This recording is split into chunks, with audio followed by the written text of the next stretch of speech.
पति राघव राजा राम। ರಾಜಕೀಯ ಅಂದ್ರೆ ಇದು ನಿಜವಾದ ದೇವರ ಸೇವಾ ಅಂತ ತಿಳ್ಕೊಂಡು ಬದುಕಿನಲ್ಲಿ ಅಳವಡಿಸಿಕೊಂಡವರು ಲಾಲ್ ಬಹದ್ದೂರ್ ಶಾಸ್ತ್ರಿಯವರು.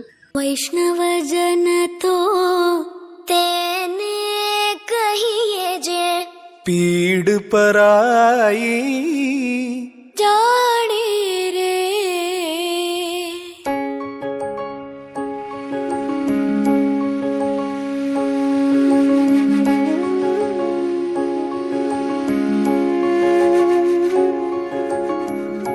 वैष्णव जन तो तेने कहिए जे